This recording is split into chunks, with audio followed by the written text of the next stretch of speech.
E aí, palmeirense, mais um vídeo aqui no canal. Olha, mostrei bastante comentarista falando. No último vídeo que eu postei, bastante comentarista, inclusive o Mauro César, que foi até a capa do vídeo, falando aí sobre a classificação do Palmeiras em primeiro de seu grupo, sem perder um jogo sequer, Palmeiras invicto, tá? E igual o Flamengo, inclusive, do Mauro César. E o detalhe é o seguinte, todo mundo criticando, detonando o Palmeiras. O Palmeiras fez um jogo horroroso contra o Miami, não nega, é verdade.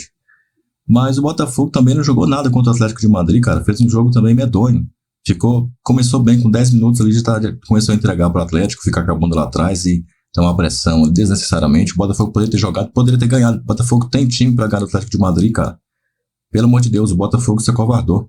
Mas aí ninguém falou nada, né? Quando é o Palmeiras, ai meu Deus, é crise, é fim do ciclo. O Cabel falou esses dias na coletiva, né? Quando faz um jogo ruim é fim do ciclo, etc e tal. Porque não ganha, fim do ciclo, acabou. É uma falaciada toda aí que, pelo amor de Deus, tá? É sacanagem esses caras aí. O que esses caras fazem é brincadeira. Mas o Mauro Betti, você já viu que o Mauro Betti falou do Palmeiras? Você viu que o Jorge Igor falou do Palmeiras? Você não viu? Você viu aí o que o pessoal da Jovem Pan? Então, o Mauro César falou, né? Mas e o Bruno Prado, você viu? Eu vou trazer para você aqui o que o Vitor Birra da ESPN falou, Calçade, Jean Oddi, por aí vai, né? Além, claro, do pessoal aí da TNT, o pessoal da PAN também, você não viu aí, Jorge Igor, narrador, vai falar também. E a gente, bom, vamos ver se a gente traz Jorge Igor nessa aqui, se não der a gente traz na outra, Felipe Melo também. Inclusive o Serdan, se não vier nesse vídeo, vem no próximo aí. Vamos ver então o que esse pessoal falou depois do empate do Palmeiras contra o Inter Miami, 2-2, na casa do Inter Miami, que parecia Allianz Parque, de tanto que a torcida do Palmeiras encheu e fez festa. Você só escutava a torcida do Palmeiras no estádio o jogo inteiro, especialmente no começo e no final. E hoje não foi uma grande atuação, foi a pior partida do Palmeiras, ok, enfrentou o segundo colocado do grupo, que era o primeiro do grupo até 42, 43 do segundo tempo, na sua cidade, no Hard Rock Stadium, mas o fato é que o Palmeiras foi desorganizado defensivamente, até começou bem, estava melhor, teve uma chance com o Gomes e todas as bolas levantadas eram para a equipe do Palmeiras, quando numa infelicidade do próprio Gomes, o Murilo sentiu na corrida, o Allende fez 1-0 para a equipe do Inter Miami, e o Palmeiras se perdeu, se desorganizou ainda mais, pouco criou no primeiro tempo. Veio a segunda etapa, já com a mexida usual, o Veiga que não estava bem, entrou o Maurício, que também demorou para pegar no breu, o Palmeiras chegou uma e outra vez até tomar um golaço do Luizito Soares, passou como quis pelo Evangelista, passou como quis pelo Fux, e ali o Palmeiras passou um desespero maior, porque se o Porto fizesse o gol da virada, acabou uns 8-8 lá o jogo, não sei quanto acabou. 4-4, ainda está acabando. Ainda está acabando. Porto e Awali. Ou seja, na bola rolando, tem mais chance de 3 gols para cada lado. Exato. Enfim. Mas o fato é que o Palmeiras flertou mesmo não só com o segundo lugar, ou seja, ter que pegar o PSG no domingo, mas com o risco de eliminação. Aí o Abel foi mexendo na equipe, o Palmeiras não fazia um bom jogo, pouco criava, até que o Alan achou um belo lance para o Paulinho, dividir com o zagueiro, dá para até discutir se o gol foi mesmo do Paulinho aos 35, mas aí o Palmeiras naquele modo Abel foi buscar um empate com o Maurício, belo tiro de pé direito, que nem é o pé bom, como não foi nada boa atuação do Palmeiras, mas animicamente é uma outra coisa, o Palmeiras é o time, se não dá quase virada, certamente o Palmeiras é o time do amor e de um sofrimento interessante. Bora, Mauro, notas do Palmeiras contra o Inter Miami. O Everton. 6. Marcos Rocha. 5. Gustavo Gomes. 5. Murilo. 5. Piquerez. 6. Lucas Evangelista. 5. Richard Rios. 6. Estevão. 6. Rafael Veiga. 4. Facundo Torres. 6. Flaco Lopes. 5. Bruno Fux. 4. Alan. 7. Paulinho. 6. Maurício. Pelo gol, 7. Vitor Roque. 6. E Abel Ferreira. 6. É isso, quando a gente fala do pacto, não é julgando uma boa atuação, nem dando um mérito aonde pouco tempo, porque o jogo do Palmeiras foi muito ruim, quase todos os conceitos daquilo que o Abel acredita em futebol, né? O espaço que o meio-campo do Inter Miami teve, que o Inter como um todo teve, zero pressão em cima do portador da bola, o Busquets no primeiro tempo tocando nela quase 60 vezes, tipo, ele e o Redondo sem nenhum incômodo no meio campo, então assim, nada funcionou, mas quando a gente fala do pacto e brinca, né, com o Real Madrid, com o Palmeiras e com outros, é o pacto em ganhar jogos que ele é péssimo em alguns momentos, em que, pela lógica, em qualquer outro esporte, o time seria derrotado, mas o espírito, e sei lá mais o que, consegue fazer o time achar resultado onde não tem brecha, assim, porque o jogo do Palmeiras foi muito ruim. Hoje é um jogo preocupante, assim, pela falta de conexão de tudo aquilo que o Abel tem como prioridade, né? Muito pouco para se criar e muito susto, né? Podia ter tomado 3-0 em algum momento do jogo, quando estava 2-1 podia ter tomado 3-1, aí acha o 2-2 num jogo muito ruim, porque assim, tem jogos que o Palmeiras martela, busca empates, claramente sendo melhor que o adversário. Não é o caso de hoje, né? Em algum momento o Palmeiras teve até mais volume, era de se esperar, fisicamente é um time superior, taticamente é um time superior, tecnicamente, distribuindo todas as posições, também é um time melhor. O Inter Miami, para mim, de novo, é uma grande surpresa, porque a gente fez jogos do Inter Miami aqui, a gente transmite a MLS, o time é muito exposto. A gente viu o que aconteceu na Conca Champions, assim, tomando um vareio na semifinal para um time que é 1 milhão de vezes pior do que o Palmeiras. Então, assim, o time se acertou de alguma maneira. Sabe-se lá como que o Mascherano também não é a primeira linha de treinador. Eu acho que hoje diz muito sobre, claro, ter o Messi e o Suárez é uma parada louca, mas eu acho que hoje depõe muito contra o Palmeiras. É bem preocupante pro mata-mata enfrentar o Botafogo com o nível de jogo que fez hoje.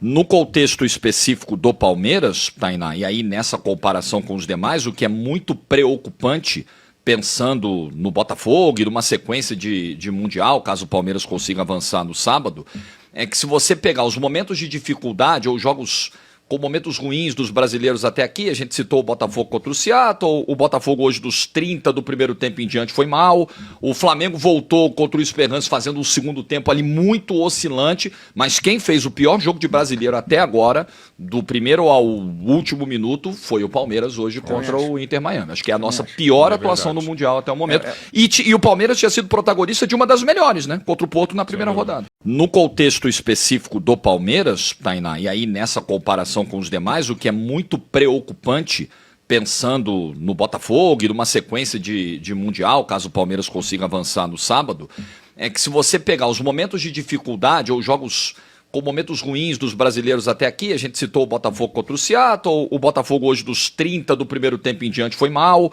o Flamengo voltou contra o Esperance fazendo um segundo tempo ali muito oscilante, mas quem fez o pior jogo de brasileiro até agora, do primeiro ao último minuto, foi o Palmeiras hoje contra o Inter Miami. Acho que é a nossa pior atuação no Mundial até o momento. E o Palmeiras tinha sido protagonista de uma das melhores, né? Contra o Porto na primeira rodada. Situação preocupante do Palmeiras, né? Foi um jogo assim muito ruim do time do Abel.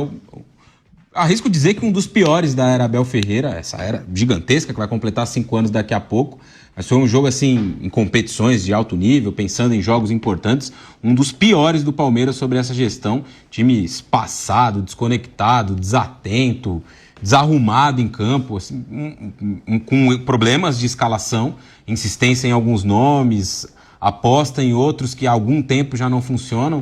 Então acho que foi tudo muito ruim para o Palmeiras nessa noite e um sinal de alerta ligado aí para a sequência da competição, porque se a gente falava de uma atuação promissora lá na estreia contra o Porto, o Palmeiras não fez um grande jogo contra o Al-Ahly na segunda partida, né? Fez um segundo tempo eficaz, ele consegue 2 gols muito rápido e aí isso condiciona muito a sequência do jogo, tem a paralisação para a chuva e o Palmeiras vence, mas jogou muito mal no primeiro tempo naquela ocasião e hoje foi um jogo horroroso do Palmeiras do começo ao fim.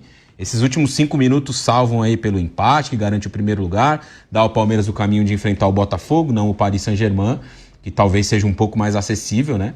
Mas olhando para o desempenho do time na competição, é um desempenho bastante preocupante, as escolhas também, né? Embora o Abel faça mudanças sempre pensando ali no adversário, eu de verdade acho que isso não tem nenhum problema, né? Pensar cada jogo de uma forma, bastante interessante essa linha de trabalho, mas as mudanças não têm melhorado o time, né? O time foi ele piorou no segundo jogo em relação ao primeiro e no terceiro ele foi pior do que nos outros 2. E se a gente fizer um balanço do que todos os brasileiros jogaram na primeira fase, o Palmeiras foi o pior de todos eles. Avançou, agora começa uma outra competição, vai ter a possibilidade de enfrentar o Botafogo num confronto 50-50, mas é preocupante, é bastante preocupante o nível do que o Palmeiras apresentou. E é pouco para o que se tem nas mãos, né? O Palmeiras investiu 400 milhões nessa temporada, contratou excelentes jogadores, embora alguns deles ainda não tenham conseguido ter o desempenho esperado. Paulinho acho que é o principal exemplo, já até marcou o primeiro gol, né? Se não me engano, com a camisa do Palmeiras. por conta da lesão, ainda tem uma minutagem... Ele já tinha feito gol com a camisa do Palmeiras. Já tinha feito, então, o segundo gol com a camisa do Palmeiras. Ainda tem uma minutagem controlada, né, por conta da lesão da qual ele se recupera, mas assim, o Palmeiras investiu bastante, contratou ótimos jogadores e o futebol não tem acompanhado. O Estevão, por exemplo, vinha rendendo muito bem na posição de 10, aí foi devolvido para o lado direito, não tem jogado bem, faz um campeonato mundial ruim até aqui, o camisa 41, mas não é só ele, né? O sistema defensivo hoje do Palmeiras, que não tinha sofrido gol até então na competição, exposto, espaçado, cedendo uma oportunidade atrás da outra. E a gente nem tá falando de um grande time do outro lado, né? O Inter Miami passa longe de ser uma equipe assim que coloca medo em alguém. Tem jogadores especiais no fim da carreira, Busquets, que fez um belo jogo, Suárez, que a única, entre aspas, a ação dele no jogo foi o golaço que ele marcou, mas é um jogador que já tem muita, pelas lesões que teve, né? Muita dificuldade em jogar. O próprio Messi, que também fez de novo uma boa partida, então não é uma equipe com jogadores no auge, com um trabalho espetacular do Mascherano, muito longe disso, aliás, né? E é preocupante, assim, acho que essa é a principal palavra aí que define a atuação do Palmeiras hoje. Preocupante. Durante boa parte do jogo, sim, né? Porque o Palmeiras, ele chegou, num determinado momento, principalmente quando tomou o segundo gol, a ter a sua classificação sob risco, sim. O outro jogo era um jogo maluco, imprevisível. Então, o Porto podia achar gols. O Palmeiras que não ajudou o Al-Ahly no final das contas, né? Sim. Que, vejam só, o Palmeiras teve uma atuação desastrosa hoje. Aliás, é um Palmeiras que vem de uma sequência de, eu diria, 5 jogos com muitas oscilações e não vem tão bem. O Palmeiras perdeu os 2 últimos pelo Campeonato Brasileiro.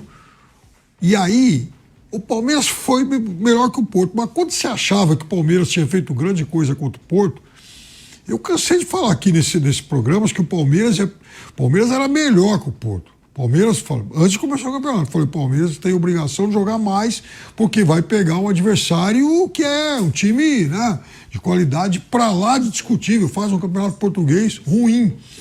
E o que a gente teve a oportunidade de verificar aqui é que o grupo do Palmeiras, na verdade, era muito fraco. É o mais fraco de todos. Né? E o Palmeiras teve dificuldades agora em um jogo contra um time com vários jogadores, por exemplo, que disputaram a Copa de 2010. Nós estamos falando de uma década e meia atrás, podemos dizer o Messi, que foi para a Copa de... Mas o Messi e o goleiro Stari. Os dois estiveram na Copa de 2006, né? Tudo bem que vamos deixar o Messi fora dessa conta, porque ele é um extraterrestre. Mas são muitos jogadores veteraníssimos, né? Então o time, veja, se colocar o Inter Miami, ele seria, por exemplo, um candidatíssimo a vencer aquele torneio de Masters que o Luciano do Vale fez aqui em São Paulo uns 40 anos atrás, o grande, o saudoso, o imenso, o gigantesco, enfim, Luciano do Vale. Chamou, né, para um torneio um monte de jogadores veteranos, foi muito bacana ver aquilo. Mas era um torneio de exibição. Então o Inter Miami hoje é isso. Ele não é nem uma das grandes equipes da Liga Americana. E o Palmeiras esbarrou nesse time. Então, o técnico do Palmeiras, que é o mais bem pago da América do Sul, ele não tem o direito, e eu já fiz inúmeros elogios a ele, mas ele não tem, por exemplo, o direito de estar perdendo um jogo e deixar em campo por mais de 70 minutos Lucas Evangelista e Marcos Rocha, por exemplo. Não dá. Quer dizer, um marciano que descesse aqui e estivesse vendo futebol pela primeira vez, ele ia chegar a essa conclusão, né? Outra coisa, o Veiga, eu reconheço os maravilhosos serviços prestados na história do Palmeiras, mas não dá mais. Né? O time não tem sequência, não tem troca de passe, não tem jogada, não tem bola no chão. E eu duvido que o departamento de scout do Palmeiras não tenha um levantamento de quantos cruzamentos o Piquerez faz por jogo. Por que isso? Aliás, ele é um ótimo jogador, tem atuado cada vez melhor, mas por que ele vira uma espécie de bola de segurança, sabe? Aquela bola no vôlei, quando o jogo tá ruim, você levanta pro cara da ponta que tá tentando virar todos. O Palmeiras faz do Piquerez esse cara, toda hora cruzamento. É óbvio que isso vai acabar ficando manjado. Então, hoje é um jogo para esquecer. Agora, o que dá pra gente imaginar é que como o Palmeiras troca tanto e tem tanto material humano, dá para voltar a ser um time competitivo. Hoje o Palmeiras não tinha nenhum volante, nenhum cara realmente, enfim, de marcação no meio campo. O Palmeiras não roubava a bola, né? O Palmeiras era um time com muita dificuldade para preencher os espaços do meio campo. Então, é óbvio que ou tem que jogar o M ou tem que jogar o Aníbal. Não dá para trocar os dois pelo Lucas Evangelista. Então, esse é um defeito que o Palmeiras, tenho certeza, não vai repetir. O Facundo é um cara esforçado, cumpre um papel tático importante. O Palmeiras tem opções melhores do que ele. Então, tem muito material humano para fazer esse time jogar mais. Você viu então os comentaristas debatendo sobre o empate do Verdão, que o garantiu como líder de seu grupo, ou seja, Palmeiras enfrentará o Botafogo, que deixou a liderança escapar na última rodada. O Botafogo podia só empatar com o Atlético de Madrid, não precisava nem ganhar, só empatar. Mas a imprensa está preferindo falar que o Botafogo eliminou dois gigantes europeus, quando o Atlético de Madrid, pelo amor de Deus, né, gente? Vamos lá, né? Pelo amor de Deus, o Atlético de Madrid, se tiver muito, está no nível dos times brasileiros, inclusive do Botafogo, do atual Botafogo, né? Não daquele Botafogo que a gente conhece de anos atrás aí, que vivia cai não cai, né? Mas o pessoal da imprensa é assim mesmo, né? Tudo que for falar bem do Palmeiras é difícil, né? Ou quando puder ter oportunidade de falar mal, vão falar por quê? Porque tá sempre tendo que falar bem, porque o Palmeiras joga bem. Desde que o Abel chegou aí, é título todo ano e tudo mais. O Abel Ferreira ganha 2 títulos, cara. Coisa assim surreal, 2 títulos a cada 6 meses. A cada 3 meses, Abel ganha um título no Palmeiras. Esse é o histórico. O cara não tem nem 5 anos aqui, na verdade até mais. Mas eu tô arredondando aqui pros 5 anos dele, tá? E se ele ganhar essa Copa do Mundo de Clubes, como é que vai fazer? Aí essa conta vai ficar desbalanceada, porque antes de chegar nos 5 anos dele, ele vai ter ganhado 11 títulos, sendo o 11º o título mais importante da história de um time brasileiro, né, do Palmeiras, de um time brasileiro, de um time não europeu, com certeza, tá? E eu acho que é de todos os times, inclusive dos europeus, pela verdade. Eles não assumem, admitem e tal, por causa da UEFA lá e tal, gestão de saco de Champions League lá. Mas a Libertadores também melhorou bastante nos últimos tempos, nos últimos anos melhorou bastante. É que o dinheiro da Europa lá, as boas administrações políticas que fazem a economia do país bombar, a criação da moeda única euro que se pareou lá com o dólar, a questão da infraestrutura que eles conseguem devido à política dos países lá ser muito boa, devido a toda a questão do euro, da zona do euro e por aí vai, facilita tudo, né, para eles. Enquanto aqui, com os outros países não tem muita conversa. O Brasil, por algumas razões, talvez até culturais, não só políticas e administrativas, infraestruturas, mas o Brasil deita um pouco, né? Tá deitando agora, inclusive, né? Inclusive, coincidência não, desde 2019, né? O Brasil começou a deitar, né? O que aconteceu desde 2019, né? Quem responder ganha um doce.